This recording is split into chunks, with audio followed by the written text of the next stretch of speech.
اللہ تعالیٰ نے ہم مسلمانوں کو، نبی اکرم صلی اللہ علیہ وسلم کی امت کو خیر امت قرار دیا۔ مشہور آیت کریمہ قرآن پاک کی سورہ آل عمران آیت نمبر 110، کنتم خیر امت اخرجت للناس، تم بہترین امت ہو جنہیں لوگوں کے لیے برپا کیا گیا، تأمرون بالمعروف وتنہون عن المنکر، تم بھلائی کا حکم دیتے ہو، بدی سے روکتے ہو، وتؤمنون باللہ، اور تم اللہ سبحانہ وتعالیٰ پر ایمان رکھتے ہو۔ ساری امت کے کرنے کا کام ہے، اور امت کے اندر بہت سارے افراد ہیں مختلف پروفیشنز کے اعتبار سے، کیریئر کے اعتبار سے، ایکسپرٹیز کے اعتبار سے، مہارتوں کے اعتبار سے۔ آج جس ایک طبقے کی طرف خاص اشارہ کرنا مقصود ہے وہ ہمارے وہ بھائی ہیں جو میڈیا سے وابستہ ہیں، خاص طور پر سیٹلائٹ چینلز کی میں بات کروں، اور اس کا ایک امپیکٹ ہے، اس میں کوئی دو رائے نہیں ہو سکتی۔ کروڑوں لوگ بلا مبالغہ ہر وقت جو ہے وہ یہ میڈیا کے سیٹلائٹ چینل سے استفادہ کر رہے ہوتے، خاص طور پر جو ہمارے ملک پاکستان کے اعتبار سے پرائم ٹائم کہلاتا ہے۔ کبھی پرائم ٹائم وہ ہوتا تھا رات کو 8 سے 9 بجے کا، گئے وقتوں کی بات ہے جب ہم چھوٹے تھے، اور آج سے شاید پرائم ٹائم رات کو 9 سے 12 کے درمیان، یہ سے بھی آگے سمجھا جاتا ہے۔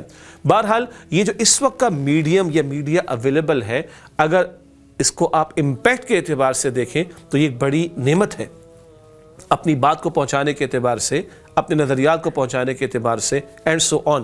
اور ہمیں خوب پتہ ہے، ہمیں خوب معلوم ہے کہ یہ بھرپور استعمال ہوتا ہے۔ کیا کچھ پہنچایا جا رہا ہے آپ حضرات مجھ سے زیادہ واقف ہیں۔ درد دل سے ایک بات عرض کرنا مقصود ہے کہ ایک طرح تو ٹاک شوز کی بھرمار ہے کہ جہاں سیاست اور محض سیاست کے حوالے سے جو سیاست بازی چلتی ہے، اور کبھی شعبدے بازی بھی چلتی ہے، اور جو ٹاک شوز کے اندر زبان استعمال ہوتی ہے، اور جو بھرمار اس کے اندر ہوتی ہے، صحیح غلط باتیں پورا مرغوبہ بھی چلتا ہے، مجھے اس پر کوئی تبصرہ نہیں کرنا۔ اسی طریقے پر کبھی کرکٹ کا معاملہ آ جائے تو ظاہری بات ہے کہ پوری قوم کا ایک پورا کریز ہوتا ہے۔ ورلڈ کپ گزر چکا، ویسٹ انڈیز کی ٹیم کے جو ہے وہ کافی لوگوں کو کرونا آئیڈینٹیفائی ہو گیا، تو شاید سیریز ہی شاید میرا خیال ہے کہ ختم کر دی گئی ہے۔ یہ ہمارے ایشوز ہیں، لیکن کبھی ہم نے سوچا ہمارے اصل ایشوز کیا ہیں؟ یہ ملک کاہے کو ہم نے حاصل کیا تھا، کس مقصد کے لیے حاصل کیا تھا؟ اللہ اور اس کے رسول کے نام پر حاصل کیا تھا صلی اللہ علیہ وسلم۔ آج ملک کے اس نظریے کو کمزور کیا گیا ہے تو ملک کمزوری کی طرف جا رہا ہے۔ آج ملک استحکام کے بجائے عدم استحکام کی طرف جا رہا ہے۔ کیا ان اصل حقائق اور معاملات پر گفتگو ہمارے یہاں ہوتی ہے؟ بہت کم ہوتی ہوئی دکھائی دیتی ہے۔ آج مہنگائی ایک مسئلہ ہے، کوئی شک نہیں ہے، مگر کیا اللہ تعالیٰ کی کتاب کو پس پشت ڈال کر ہم مہنگائی میں مبتلا تو نہیں ہو گئے؟ جی ہاں، قرآن پاک پڑھیں، سورہ طٰہٰ آیت نمبر 124، وَمَنْ أَعْرَضَ عَنْ ذِكْرِي فَإِنَّ لَهُ مَعِيشَةً ضَنْكًا وَنَحْشُرُهُ يَوْمَ الْقِيَامَةِ أَعْمَىٰ۔ قرآن کریم بتا رہا ہے کہ اللہ تعالیٰ نے ارشاد فرمایا، جو میرے ذکر مراد میری یاد میرے قرآن سے اعراض کرے گا، میں اس کی معیشت کو تنگ کر دوں گا۔ یہ سورہ طٰہٰ آیت نمبر 124 ہے، اور قیامت کے دن اللہ فرماتا ہے ایسے لوگوں کو اندھا بنا کر کھڑا کروں گا۔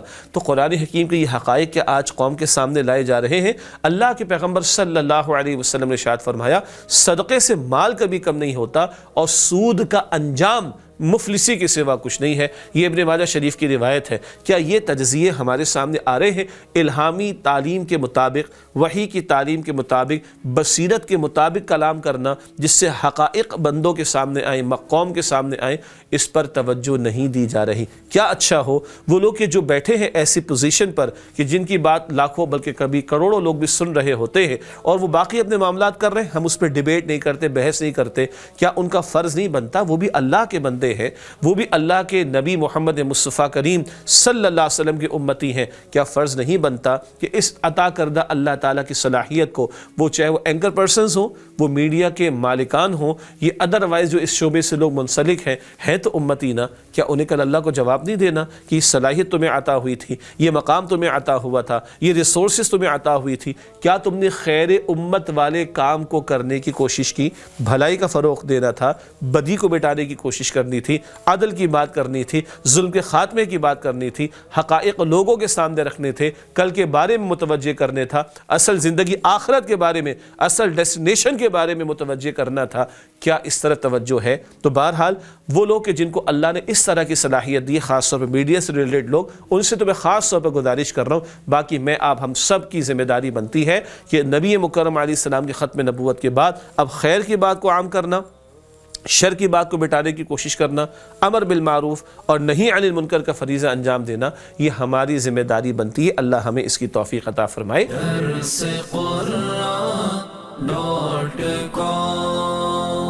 www.darsequran.com